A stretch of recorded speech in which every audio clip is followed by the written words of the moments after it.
जय माता दी। आइए सुनते हैं दुर्गा सप्तशती का 8वां अध्याय। महर्षि मेधा ने कहा, चंड और मुंड नामक असुरों के मारे जाने से और बहुत सी सेना के नष्ट हो जाने से असुरों के राजा प्रतापी शंभु ने क्रोध युक्त होकर अपनी संपूर्ण सेना को युद्ध के लिए तैयार होने की आज्ञा दी। उसने कहा, अब उदायुध नामक 86 असुर सेनापति अपने सेनाओं के साथ युद्ध के लिए जाएं और कंबु नामक 84 सेनापति भी युद्ध के लिए जाएं और कोटिवीर्य नामक 50 सेनापति और धौम्रकुल नाम के 100 सेनापति प्रस्थान करें। कालक, दौहद, मौर्य और कालकेय यह दैत्य भी मेरी आज्ञा से सजकर युद्ध के लिए कूच करें। भयानक शासन करने वाला असुरों का स्वामी शुंभ इस प्रकार आज्ञा देकर बहुत बड़ी सेना के साथ युद्ध के लिए चला। उसकी सेना को अपनी ओर आता देखकर चंडिका ने अपनी धनुष की टंकार से पृथ्वी और आकाश के बीच का भाग गुजा दिया। हे राजन, इसके पश्चात देवी के सिंह ने दहाड़ना आरंभ कर दिया और अंबिका के घंटे के शब्दों ने उस ध्वनि को और भी बढ़ा दिया। धनुष की टंकार, शेर की दहाड़ और घंटे के शब्द से पृथ्वी और आकाश के बीच का भाग गुज उठा और इसके साथ ही देवी ने अपने मुख को और भी भयानक बना लिया। ऐसे भयंकर शब्द को सुनकर राक्षसी सेना ने देवी तथा सिंह को चारों ओर से घेर लिया। हे राजन, उस समय दैत्यों के नाश के लिए और देवताओं के हित के लिए ब्रह्मा, शिव, कार्तिकेय, विष्णु तथा इंद्र आदि देवों की शक्तियां जो अत्यंत पराक्रम और बल से संपन्न थी, उनके शरीर से निकलकर उसी रूप में चंडिका देवी के पास गए।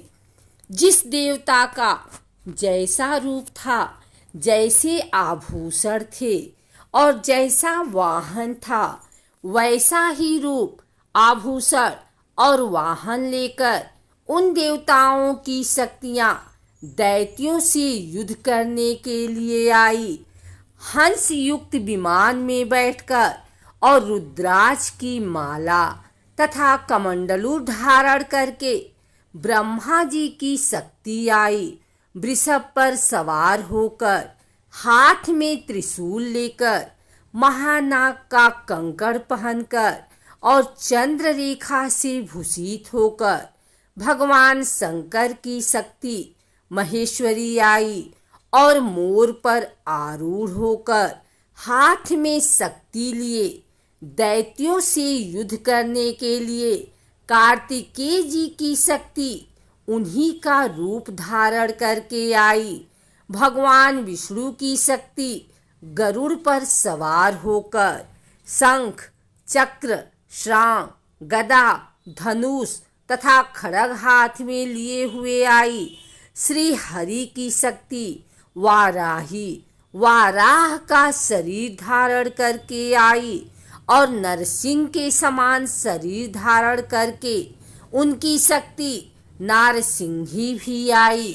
उसकी गर्दन के झटकों से आकाश के तारे टूट पड़ते थे और इसी प्रकार देवराज इंद्र की शक्ति ऐन्द्री भी ऐरावत के ऊपर सवार होकर आई। इसके पश्चात इन देव की शक्तियों से घिरे हुए भगवान शंकर ने चंडिका से कहा, मेरी प्रसन्नता के लिए तुम शीघ्र ही इन असुरों को मारो। इसके पश्चात देवी के शरीर में से अत्यंत उग्र रूप वाली और सैकड़ों गीदड़ियों के समान आवाज करने वाली चंडिका शक्ति प्रकट हुई।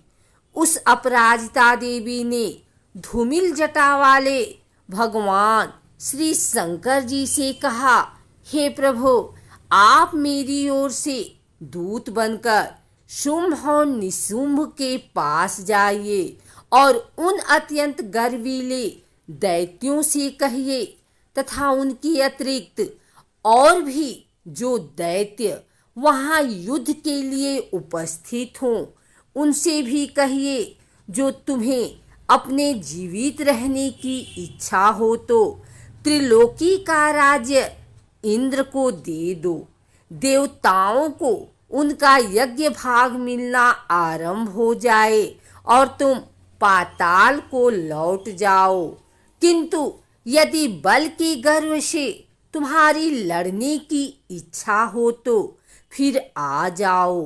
तुम्हारे मांस से मेरी योगिनियां तृप्त होंगी। चूंकि उस देवी ने भगवान शंकर को दूत के कार्य में नियुक्त किया था, इसलिए वह संसार में शिवदूती के नाम से विख्यात हुई।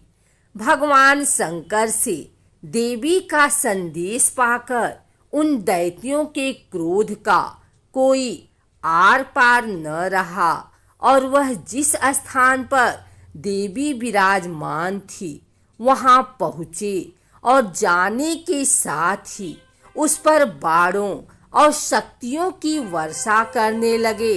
देवी ने उनके फेंके हुए बाणों, शक्तियों, त्रिशूल और फरसों को अपने बाणों से काट डाला और काली देवी उस देवी के साथ आगे खड़ी होकर शत्रुओं को त्रिशूल से विदीर्ण करने लगी और खटवांग से कुचलने लगी। ब्राह्मणी जिस तरफ दौड़ती थी उसी तरफ अपने कमंडलू का जल छिड़ककर दैत्यों के वीर्य व बल को नष्ट कर देती थी और इसी प्रकार महेश्वरी त्रिशूल से, वैष्णवी चक्र से और अत्यंत कोप वाली कौमारी शक्ति द्वारा असुरों को मार रही थी और ऐन्द्री के बाजू के प्रहार से सैकड़ों दैत्य रक्त की नदियां बहाते हुए पृथ्वी पर सो गए। वाराही ने कितने ही राक्षसों को अपनी थूथन द्वारा मृत्यु के घाट उतार दिया।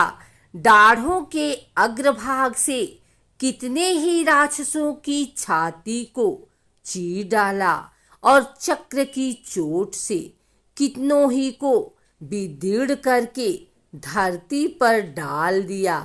बड़े बड़े राक्षसों को नारसिंही अपने नखों से विदीर्ण करके भक्षण कर रही थी और सिंहनाद से चारों दिशाओं को गुजाती हुई रणभूमि में विचर रही थी। शिवदूती के प्रचंड अट्टहास से कितने ही दैत्य भयभीत होकर पृथ्वी पर गिर पड़े और उनके गिरते ही वह उनको भक्षण कर गए। इस तरह क्रोध में भरे हुए मातृगणों द्वारा नाना प्रकार के उपायों से बड़े बड़े असुरों को मरते हुए देखकर राक्षसी सेना भाग खड़ी हुई और उनको इस प्रकार भागता देखकर रक्तबीज नामक महापराक्रमी राक्षस क्रोध में भरकर युद्ध के लिए आगे बढ़ा। उसके शरीर से रक्त की बूंदें पृथ्वी पर जैसे ही गिरती थी, तुरंत वैसे ही शरीर वाला तथा वैसा ही बलवान दैत्य पृथ्वी से उत्पन्न हो जाता था। रक्तबीज गदा हाथ में लेकर इंद्री के साथ युद्ध करने लगा।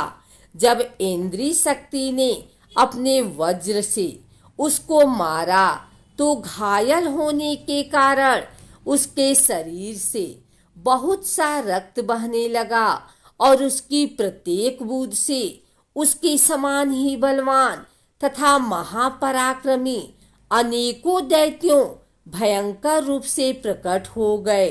वह सबके सब दैत्य बीज के समान ही बलवान तेज वाले थे। वह भी भयंकर अस्त्र शस्त्र लेकर देवियों के साथ लड़ने लगे। जब ऐन्द्री के वज्र प्रहार से उसके मस्तक पर चोट लगी और रक्त बहने लगा तो उसमें से हजारों ही पुरुष उत्पन्न हो गए।